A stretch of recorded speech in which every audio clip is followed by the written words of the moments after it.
धन्यवाद विकास भाई। आज की सभा के अध्यक्ष जी बड़े भाई सलीम खान साहब, राव साहब, डॉक्टर साहब, मेरे बहुत ही करीबी बड़े भाई चेयरमैन शमशाद अली साहब, राजकुमार भाई, तमाम मेरे सभी साथियों, डॉक्टर साहब, मलिक साहब, भाई नंदलाल जी, जसवीर भाई, त्यागी जी, गुड्डू भाई, तमाम सबके क्या नाम लो। देखो, महात्मा गांधी ने अहिंसा का रास्ता दिया। बुद्ध के बाद अगर दुनिया को अहिंसा का मैसेज देने वाली कोई शख्सियत थी, वो थी महात्मा गांधी, जिन्हें 110 देशों में पढ़ाया जा रहा है। और बहुत दुख की बात है कि आज का जो हमारा युवा है इस देश का, उसे महात्मा गांधी को पढ़ने का समय नहीं है उसके पास। और ऐसी सरकार है जो महात्मा गांधी की विचारधारा को बढ़ने नहीं देना चाहती, इसलिए उनके पढ़ने पे, उन पर आरोप लगाने पे ये जो है आगे आरोप लगा रही गांधी जी पे, नेहरू पे, तमाम जो स्वतंत्रता सेनानी थे उन पे। और युवाओं को बजाय अहिंसा का रास्ता अपनाने के वो रास्ता दिखा रहे हैं घृणा का, लड़ाई का, तोड़ फोड़ का, झगड़े का, बंटवारे का, जो कि इस देश की अवधारणा के विपरीत।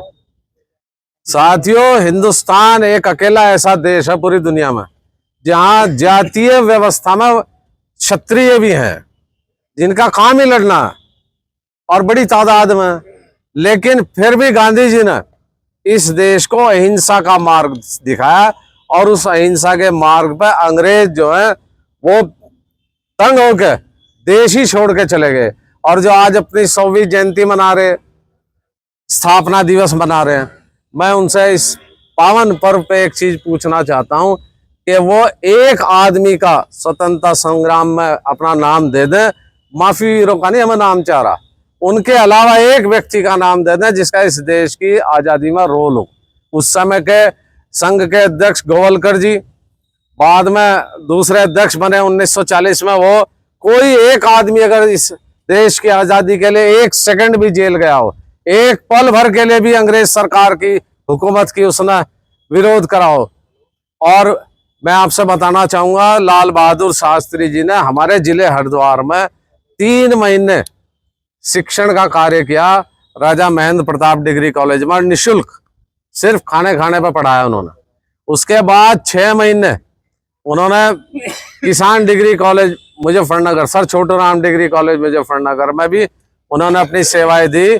और उसके बाद जो है 1942 में यहीं से अरेस्ट हो गए वे मुजफ्फरनगर से, और बहुत ज्यादा सक्रिय होकर देश की आजादी में लगे रहे। साथियों, आज इस देश में बहुत दुख की बात है कि जिस विचारधारा ने इस देश को बनाया, उस विचारधारा की जो सड़क बनी प्रगति की, उसमें आज इन्होंने गड्ढे कर दिए। जो इमारतें इन्होंने बनाई, जो संस्थान इन्होंने बनाए गांधी की विचारधारा के लोगों ने, उन्हें बेचने का काम ये पूंजीपतियों की गुलाम सरकार आज कर रही है। हमें सबको मिलकर एक साथ जुट के गांधी जी की नीतियों को आगे बढ़ाना, शास्त्री जी की जो सादगी और सज्जनता थी उसका प्रचार प्रसार करना। और आज जैसा सभी साथियों ने बताया कि आज जो है दशहरे का पर्व है, तो आज जो है अहंकार रूपी रावण जो सरकार है उसका भी हमें दहन करना। ज्यादा ना कहते हुए मैं एक ही बात कहूँगा कि हम सब जो हैं गांधीवादी विचारधारा के लोग हैं, इसलिए हमारा फर्ज बनता है इस देश के संविधान को, कानून को, इस देश के मनुष्य को, प्रकृति को, संसाधनों को बचाने के लिए आज हमें इस फांसीवादी सरकार के खिलाफ मजबूती से लड़ना पड़ेगा। उसके लिए हमारा अपमान भी होगा, कल हुआ हमारा अपमान, हमारा एक दिन पहले भी हुआ गुड्डू भाई। और तमाम पुलिस, तमाम प्रशासन इनके भ्रष्टाचार को, इनकी नाकामियों को छिपाने का काम कर रहा है। इसलिए आज हमारे नैतिक जिम्मेदारी है कि हम इस देश को बचाने के लिए एकजुट होकर किसी के भी साथ, किसी के भी नेतृत्व में खड़े हों। ये महसूस ना हो कि हम लवी के पीछे हैं या मकसूद के हैं, हम सब गांधी जी के पीछे हैं, हम सब राहुल गांधी के पीछे हैं। इस भावना के साथ हम इस देश के लिए काम करें। जय हिंद, जय भारत। महात्मा गांधी, महात्मा गांधी, लाल बहादुर शास्त्री, देश के वीर जवान। भारत माता की